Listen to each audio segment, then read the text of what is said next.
So, all right, Jess. So we're today want to talk to you about like friendships and some of the friendships that you have had like along your life, and how those have maybe helped shape like who you are, and how those friends have like maybe kind of like guided you throughout like certain seasons of life. But also talk about like you've lost some friends along the way, Yeah. and it sounds like it's maybe like the right thing and the God thing to happen, but it's still like super tough Yeah. and not easy. So do you mind kind of just sharing a little bit about like your story with that and Yeah. the Yeah. friends and what's all kind of happened with that? Yeah. Yeah, Thanks. go for it. Yeah. So I think that we have these friends that we make sometimes later in life or through challenging times, right? And we've heard about like trauma bonding in relationships, right? And you don't always think of it as trauma bonding with a friend, right? But I think those types of relationships, when you kind of grow closeness through a time of hardship, which for this example, my friend and I became super close over COVID time, and she lived across the street from me. We just kind of did life together, raised our kids together, not making awesome choices together, right? Just with the times. And I had never had a friendship where I felt at that point I could just totally be me and not be judged. And so this went on for like 3-4 years, good friendship. My husband was working a ton at this time. So it was one of those things where when you're having deep conversation and you're intellectual conversation, you're working out different problems she's having, different problems I'm having, and those relationships conversations about important things in your life that you don't realize that you're longing for those conversations with your husband, right? Where your friend has then become your supporter, right? Yeah. And the dynamic kind of shifted when I moved, and we just were like, okay, if we want to keep our friendship going, we have to make intentional time for each other, right? We had young kids. It was just easy living across the street. And hey, I'll pop over, we'll cook dinner together, and we'll, let the kids watch a movie. After I moved here and started, just getting to know more people, getting connected in the community, and I'd invite her over to hang out or do things. She never wanted to. It was really weird. I think that she was very well known, and she kind of had this almost, I didn't realize it till I moved away from it, like the friendship completely revolved around her, right? So when you start doing different things in your life and your friend doesn't come along with you and support you in that, you start to notice the difference, right? And there was multiple times we had set up plans where she forgot about them, didn't adjust her plans for them, and kind of left me hanging. One time we were supposed to go camping, everything was set up, and she ended up bailing that day. I got dropped off there because my car was broken at the time. She ended up bailing that day and leaving me there at the campsite all by myself in the woods for like 3 days. Oh no. Did you like have your gear and stuff? Honestly, the camping was like a glamping site Oh, that okay. had All right. everything. Okay. All right. a little All better. right. Let's Okay. But all right. still, a woman alone in the woods. Yes. Yeah. I right. get lost everywhere I go, so I could no. not go hiking or do like the fun stuff that Right. you want to do, right? It was honestly, I didn't realize it at that point, but it was the best thing that ever happened, right? Yeah. It was super, super painful.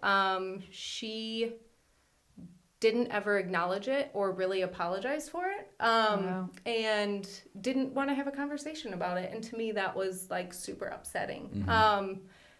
because we've always been just honest with each other and discussed things, right?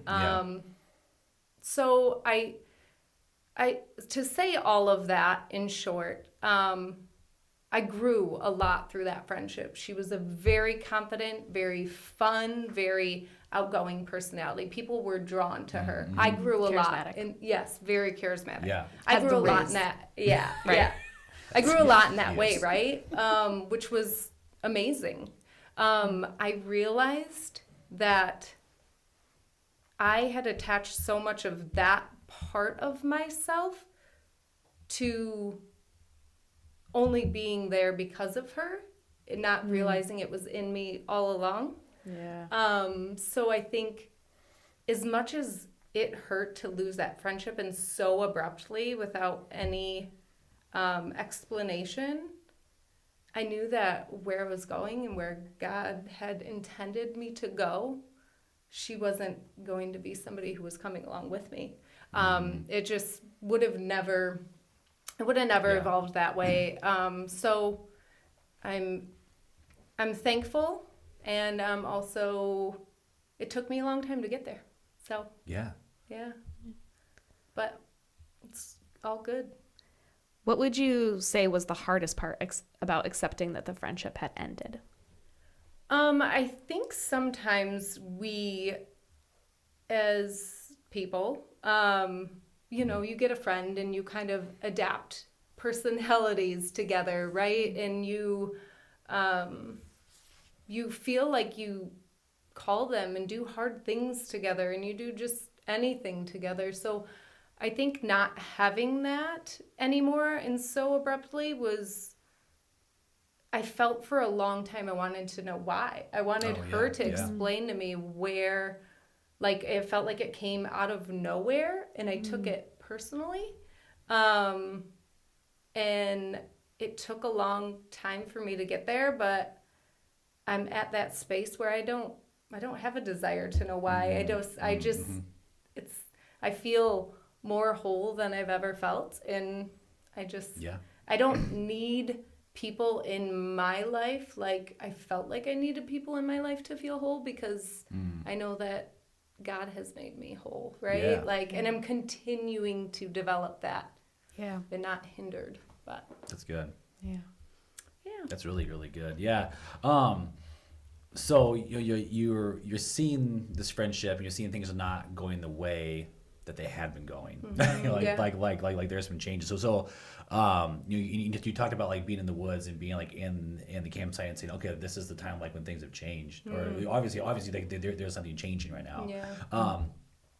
So like, were there any other like moments in the friendship where you maybe saw things starting to change, or again, you mentioned it was just kind of like out of nowhere. Yeah. But like looking back at it, Yeah. you think you can like maybe pinpoint some moments of okay, like, I could see some change starting like here and here and here. Yeah. And that led to the woods moment. Right. Yeah. So when I had moved here, I was gonna have like a little party with some of my friends from work, and I wanted her to come, and I invited her, and she said, I don't want to come until you get to know those people more, because I don't know how they're gonna take me. And All right. thinking back to it, Yeah. I realized she is an awesome person, right? And she has a lot of things that she's worked through. But I realized in that moment that it was never really equally about me, right? Like she wasn't going to be in a place where I was more of a center of attention than she was. Yeah. And it was my friends and my environment, not her environment in the way, and honestly, and not in a bad way, it's just all she's known, right? So I don't say that in a bad way, but I say that in a way that for people to find and seek friends who are equally willing to support and love you and build you up as you're changing in the ways that you know are good for you, to support you through that, not to isolate you through that. Right. So, Absolutely. Very cool. Yeah. Especially in the ways that you're different from them, right? Like, so it's not just the things that are new for them, but things that you might not necessarily enjoy, but the things that you know Yeah. that they love. Yeah. Yes. You know? Yep. Right. For sure. Being other-centered with that. Yeah. Yeah. Yeah. Yeah. Definitely. Yeah. Very cool. Okay. That was good. I have one more question for you. Yeah. Has the experience of seeing that friendship kind of dissipate and break down the way that it did, has it changed how you approach new friendships? Yes. I also feel like I don't feel like I have necessarily a need for an overly super close intertwined friendship, right? Where you feel like your lives are intermeshed.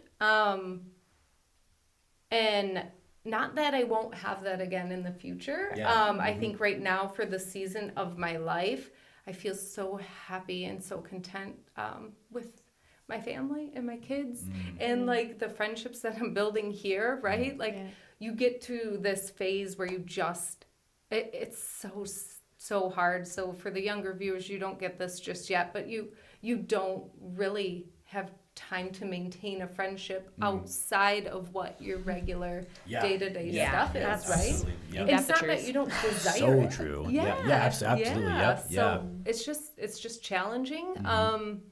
But I think I will approach it differently moving forward when that time comes, right? And I honestly, I feel so grateful. I've found my best friend and my husband. Yeah. Like, he's pretty freaking amazing. He's so a cool guy. yeah. So I Yeah. think that I didn't realize how much a super, super close friend can almost be a barrier between getting there with your husband or your spouse or your partner or whatever. Sometimes I think that it's nice to do life with your best friend, and if you are able to have your best friend who is your partner living in your house doing life with you, it's like nothing else. So Yeah. Great. I have one more question too. Yeah. So, just like in my role here at the church, working with like students, like so like middle school, high school students, man, like the number of conversations I have about friends and knowing if this friend is a good friend or like having to give a friend up because they're like a bad influence or whatever it is, or maybe I'm the bad friend and I'm I'm the bad influence. Yeah. So if you are talking to teenage version of Jess, and you know that like you're struggling with friendships, like what advice would you give to yourself or to students when it comes to them trying to like discern, is this friend a friend that I need to keep around for right now, or maybe put some distance between? A couple things. Yeah. I would say first, trust your gut and your heart, right? Yeah. If you have a friend that is putting you in situations or bringing up things that just don't seem to sit right, that's there for a reason, because it's going against who you feel you are wanting to be and desiring to be, right? Because it's so hard when you're trying to find your identity at that age, because it takes years, trust me. But trust that and find a few super awesome trusted people that you have, that you know their word and their guidance is well, and knowing you as a person and what you would do in a situation and what you wouldn't do in another situation, right? So for example, like if you have Brady as your youth pastor, or if you have a cool aunt or uncle that, because sometimes it's not always your parent that is gonna be able to do that, right? Or even like an older parent. 100%. That's very accurate. I don't know where you got that idea from. Not my life kids. experience, personal life experience. So So just reflecting back on their guidance and going to them for advice, older cousins, something like that, and talk to them about it, say, hey, this came up. I don't know how I feel about it, because I guarantee that's coming up for a reason, because you're not flourishing as the person you Yeah. can be, and fully being just cherished as a friend, right? If you desire a friendship that is equally balanced,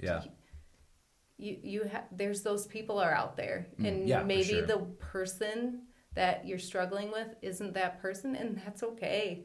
That's okay. Yeah, You'll be better for it when you confront that with kindness and love, but more love for yourself. Yeah.